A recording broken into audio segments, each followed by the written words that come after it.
ভারতের প্রধানমন্ত্রী নরেন্দ্র মোদীর আমন্ত্রণে রাষ্ট্রীয় সফরে আজ নয়াদিল্লি যাচ্ছেন প্রধানমন্ত্রী শেখ হাসিনা।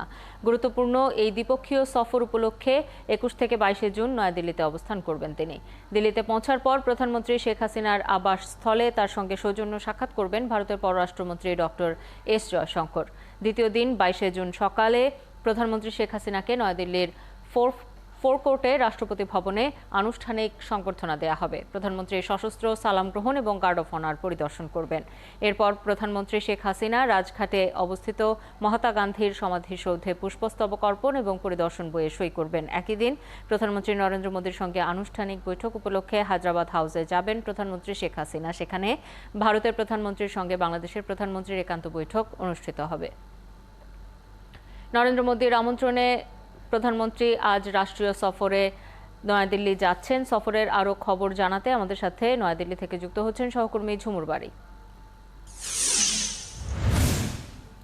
ঝুমুর, বাংলাদেশের সাথে ভারতের নানা অমীমাংসিত বিষয় আছে, সেগুলো সমাধানে কোনো দিক নির্দেশনা কি আসতে পারে এই বৈঠক থেকে? দেখুন, এবারের সফরটিকে প্রধানমন্ত্রী শেখ হাসিনার প্রথম কোনো দ্বিপাক্ষিক সফর, অর্থাৎ বাংলাদেশে প্রধানমন্ত্রী নতুনভাবে ক্ষমতায়িত হওয়ার পর, চতুর্থবার ক্ষমতায় আসার পর এটি তার প্রথম কোনো দ্বিপাক্ষিক সফর। এবং ভারতের সাথে আমাদের নানা রকম অমীমাংসিত ইস্যু আছে, বিশেষ করে আপনি নিশ্চয়ই তিস্তা ইস্যুটাকে সামনে আনতে চান। এবারে একেবারে পরিষ্কার করে বলা যায় যে তিস্তা ইস্যু নিয়ে কোনো এমওইউ স্বাক্ষর অথবা কোনো চুক্তি এগুলোর কোনোটিই হবে না। আমরা যতটুকু জানি যে তিস্তা সম্পর্কে তিস্তার পানি বন্টন নয়, তিস্তা ম্যানেজমেন্ট অর্থাৎ ব্যবস্থাপনা, তিস্তার পানি ব্যবস্থাপনা নিয়ে ভারতের এক ধরনের আগ্রহ রয়েছে বাংলাদেশের সাথে কাজ করার। সেই সঙ্গে আমরা জানি যে চীনেরও আগ্রহ রয়েছে বাংলাদেশের সাথে কাজ করার। এখন এই ভারতের যে আগ্রহ রয়েছে সেই আগ্রহের জায়গায় কোন কোন পয়েন্টগুলো রয়েছে সেগুলো একেবারে স্পষ্ট করে হয়তো এবার আমরা জানতে পারবো, কিন্তু পানি বন্টন নয়, ব্যবস্থাপনার জায়গাতে আলোচনা হতে পারে।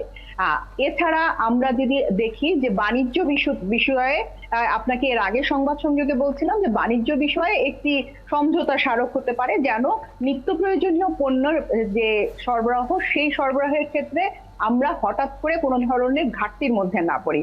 যেমন ধরুন, আপনি যখন বাংলাদেশে পেঁয়াজের ক্রাইসিস হয়, অনেক সময় দেখা যায় যে আমাদের এখান থেকে ভারত থেকে পেঁয়াজ আসাটা বন্ধ হয়ে যায় বা কিছুদিনের জন্য স্থগিত হয়। সেই বিষয়গুলো পেঁয়াজ, ডাল বা এই জাতীয় পণ্যের ক্ষেত্রে যেন না হয়, সেটির একটা এমওইউ হতে পারে। এটি একটি গেল। আছে সীমান্ত হত্যার মতো বিষয়, সেটির বিষয়ে দুই দেশই কমিটেড যে একেবারে জিরো লেভেলে নামিয়ে নিয়ে আসা হবে। এটিতে বাংলাদেশ ভারতের ক্ষেত্রে ভারতের এক ধরনের অস্বস্তি কাজ করে, কারণ আমরা দেখতে পাচ্ছি যে সংবেদনশীল এই ইস্যুটাতে বারবারই হত্যাকাণ্ডের শিকার হচ্ছে সীমান্তে বাংলাদেশিরা, এবং এই জায়গাতে বাংলাদেশ খুব জোর দিয়ে কথা বলবে এবার আমরা আশা করছি। এবং যেটি কূটনৈতিক সূত্রগুলো বলছে যে সীমান্ত হত্যার বিষয়টিতে বাংলাদেশ খুব জোর দিয়ে কথা বলবে, যেন সেটি একেবারে নামিয়ে নিয়ে আসা হয়।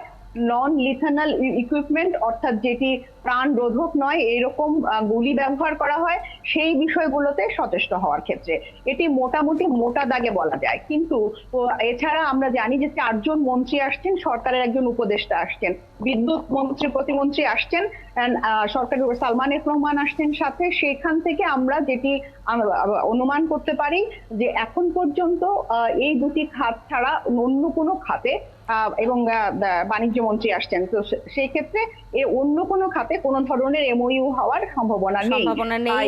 ঝুমুর, খবর রাখতে থাকুন। আমরা পরবর্তী সংবাদ সংযোগে আবারও আপনার কাছে ফিরবো আরো তথ্যের জন্য। আমাদের সাথে যুক্ত হয়েছিলেন নয়াদিল্লি থেকে সহকর্মী ঝুমুর বাড়ি।